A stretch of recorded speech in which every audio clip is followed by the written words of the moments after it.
നിലമ്പൂർ ഉപതെരഞ്ഞെടുപ്പ് തീയതി പ്രഖ്യാപിച്ചതിന് പിന്നാലെ പ്രതികരണവുമായി കോൺഗ്രസ് നേതാക്കൾ രംഗത്തെത്തിയിരിക്കുകയാണ്. 24 മണിക്കൂറിനകം UDF സ്ഥാനാർത്ഥിയെ പ്രഖ്യാപിക്കുമെന്നാണ് പ്രതിപക്ഷ നേതാവ് VD സതീശൻ അറിയിച്ചത്. സാധാരണ തിരഞ്ഞെടുപ്പ് പ്രഖ്യാപനം ഉണ്ടായാൽ 24 മണിക്കൂറിനകം പാർട്ടി സ്ഥാനാർത്ഥിയെ പ്രഖ്യാപിക്കാറുണ്ടെന്നും ഇക്കുറിയും അതിന് യാതൊരു വിധത്തിലുള്ള കാലതാമസവും ഉണ്ടാകില്ല എന്നുമാണ് സതീശൻ പറഞ്ഞിരിക്കുന്നത്. അതേസമയം ഞായറാഴ്ച ആയതിന്റെ ഒരു പ്രശ്നം മാത്രമേ ഉള്ളൂ എന്നാണ് സതീശൻ ചൂണ്ടിക്കാണിക്കുന്നത്. സാധാരണ ഞായറാഴ്ചകളിൽ തിരഞ്ഞെടുപ്പ് കമ്മീഷന്റെ പ്രഖ്യാപനം പ്രതീക്ഷിക്കാറില്ല എന്നും VD സതീശൻ പറയുന്നുണ്ട്. എല്ലാ നേതാക്കളുമായും ബന്ധപ്പെടണമെന്നും അതിന് കൃത്യമായ നടപടിക്രമങ്ങൾ ഉണ്ടെന്നുമാണ് VD സതീശൻ പറയുന്നത്. താനും KPCC പ്രസിഡന്റും നേതാക്കളുമായി സംസാരിച്ചു കൊണ്ടിരിക്കുകയാണെന്നും അതിലൊരു ധാരണയായി കഴിഞ്ഞാൽ പാർട്ടി കേന്ദ്ര നേതൃത്വത്തെ തങ്ങളുടെ ശുപാർശ അറിയിക്കുമെന്നാണ് VD സതീശൻ മാധ്യമങ്ങളോട് പറഞ്ഞിരിക്കുന്നത്. കോൺഗ്രസ് പ്രസിഡന്റാണ് ഇതിൽ തീരുമാനം എടുക്കേണ്ടതെന്നും സതീശൻ കൂട്ടിച്ചേർക്കുന്നുണ്ട്. കൂടാതെ തിരഞ്ഞെടുപ്പിൽ ജയിക്കുമെന്ന ആത്മവിശ്വാസവും അദ്ദേഹം പ്രകടിപ്പിച്ചിട്ടുണ്ട്. നിയമസഭാ തിരഞ്ഞെടുപ്പിന് 10 മാസം മുൻപ് നടക്കുന്ന തിരഞ്ഞെടുപ്പാണ്. UDF ഉജ്ജ്വല വിജയം നേടും.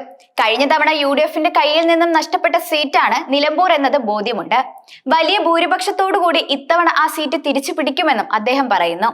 കൂടാതെ PV അൻവറിന്റെ കാര്യവും പ്രതിപക്ഷ നേതാവ് പരാമർശിക്കുകയുണ്ടായി. PV അൻവർ UDFന്റെ ഭാഗമായിരിക്കുമെന്ന് നേരത്തെ പ്രഖ്യാപിച്ചതാണ്. എങ്ങനെയാണ് UDFന്റെ ഭാഗമാകുന്നതെന്ന് അടുത്ത ദിവസം തന്നെ അറിയിക്കും. അൻവർ UDFുമായി പൂർണ്ണമായി സഹകരിക്കുമെന്നും VD സതീശൻ വ്യക്തമാക്കി.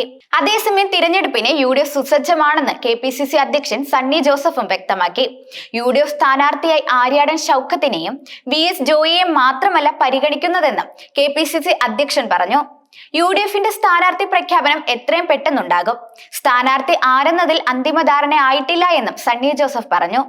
അതേസമയം ഇന്ന് രാവിലെയാണ് തിരഞ്ഞെടുപ്പ് കമ്മീഷൻ നിലമ്പൂർ ഉൾപ്പെടെയുള്ള രാജ്യത്തെ 5 നിയമസഭാ സീറ്റുകളിലേക്കുള്ള ഉപതിരഞ്ഞെടുപ്പ് തീയതികൾ പ്രഖ്യാപിച്ചത്. ജൂൺ 19-ന് വോട്ടെടുപ്പ് നടത്തുമെന്നാണ് തിരഞ്ഞെടുപ്പ് കമ്മീഷൻ അറിയിച്ചിരിക്കുന്നത്. വോട്ടെണ്ണൽ ജൂൺ 23-ന് നടക്കും. ഉപതിരഞ്ഞെടുപ്പ് വിജ്ഞാപനം നാളെ തന്നെ ഉണ്ടാകും. ഇടത് സ്വതന്ത്രനായിരുന്ന PV അൻവർ MLA സ്ഥാനം രാജിവെച്ചതോടെയാണ് നിലമ്പൂരിൽ ഉപതിരഞ്ഞെടുപ്പിന് കളമൊരുങ്ങിയിരിക്കുന്നത്. മുഖ്യമന്ത്രി പിണറായി വിജയനെതിരെ ഗുരുതര ആരോപണങ്ങൾ ഉന്നയിച്ചും ആഭ്യന്തര വകുപ്പിനെ വിമർശിച്ചും ഇറങ്ങിയ PV അൻവർ പിന്നീട് UDFുമായി സഹകരിക്കാൻ തീരുമാനിക്കുകയായിരുന്നു. അതുകൊണ്ട് തന്നെ നിലമ്പൂരിൽ സ്ഥാനാർത്ഥിയെ എത്രയും പെട്ടെന്ന് നിശ്ചയിച്ച് മുൻതൂക്കം നേടാൻ UDF ശ്രമം തുടങ്ങിയിട്ടുണ്ട്. UDF സ്ഥാനാർത്ഥിയായി ആര്യാടൻ ഷൗക്കത്തിനെയും VS ജോയിയെയും മാത്രമല്ല പരിഗണിക്കുന്നതെന്ന് KPCC പ്രസിഡന്റ് സണ്ണി ജോസഫ് പറഞ്ഞിരുന്നു. നിലവിൽ സ്ഥാനാർത്ഥി ആരെന്നതിൽ അന്തിമ ധാരണയായിട്ടില്ല. UDFന്റെ സ്ഥാനാർത്ഥി പ്രഖ്യാപനം എത്രയും പെട്ടെന്നുണ്ടാകും.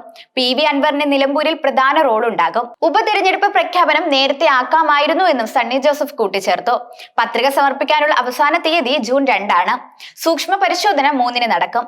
പത്രിക പിൻവലിക്കാനുള്ള അവസാന തീയതി ജൂൺ 5-ആണ്. വോട്ടെണ്ണൽ തീയതി ജൂൺ 23-ന് നടക്കും. മണ്ഡലം തിരിച്ചു പിടിക്കാനുള്ള ഒരുക്കത്തിലാണ് UDF. 2016-ലാണ് നിലമ്പൂർ മണ്ഡലം UDFന് നഷ്ടമായത്. നിലമ്പൂർ ഉപതെരഞ്ഞെടുപ്പും പിന്നാലെ വരുന്ന തദ്ദേശ തിരഞ്ഞെടുപ്പും കണക്കിലെടുത്താണ് അൻവറിനെ UDFുമായി സഹകരിപ്പിക്കണമെന്ന കാര്യത്തിൽ ഘടകകക്ഷികൾ ഒന്നിച്ചത്. അതേസമയം CPIM നിലമ്പൂരിൽ ആരെയാണ് കളത്തിൽ ഇറക്കുക എന്നത് ഇതുവരെയും വ്യക്തമാക്കിയിട്ടില്ല. പിണറായിസത്തെ അവസാനിപ്പിക്കാനാണ് താൻ എല്ലാം ത്യജിച്ചതെന്നും പിണറായിസത്തിനും കുടുംബാധിപത്യത്തിനുമെതിരെ ശബ്ദമുയർത്തുന്നവർക്ക് ഒപ്പമുണ്ടാകുമെന്നും പിണറായി ഭരണത്തിന്റെ യാഥാർത്ഥ്യം കേരളത്തിലെ ജനങ്ങളെ ബോധ്യപ്പെടുത്താനുള്ള അവസരമായാണ് നിലമ്പൂരിലെ തിരഞ്ഞെടുപ്പിനെ കാണുന്നതെന്നും PV അൻവർ പറഞ്ഞു. പൂർണ്ണ ആത്മവിശ്വാസം ഉണ്ടെന്നും ആര് മത്സരിച്ചാലും UDF ജയിക്കും. വലിയ ഭൂരിപക്ഷത്തിൽ നിലമ്പൂരിൽ UDF വിജയിക്കുമെന്നും PV അൻവർ പറഞ്ഞു. UDFന്റെ ഭാഗമായി പ്രവർത്തിക്കുമെന്നും അൻവർ വ്യക്തമാക്കിയിട്ടുണ്ട്. അതേസമയം ആരാകണം UDF സ്ഥാനാർത്ഥി എന്ന് താൻ പറയില്ല എന്ന് PV അൻവർ പ്രതികരിച്ചിട്ടുണ്ട്. 2026-ലെ തിരഞ്ഞെടുപ്പ് എങ്ങനെ ആകുമെന്നതിന്റെ ഒരു ഡെമോ ആയിരിക്കും നിലമ്പൂരിലെ തിരഞ്ഞെടുപ്പ്. സ്ഥാനാർത്ഥി ആരെന്ന് UDF പ്രഖ്യാപിക്കും. അതിന് അവകാശം അവർക്കാണെന്നും സങ്കീർണമായ ഒരു വിഷയം കൂടുതൽ സങ്കീർണമാക്കുന്നില്ല എന്നും അൻവർ വ്യക്തമാക്കി.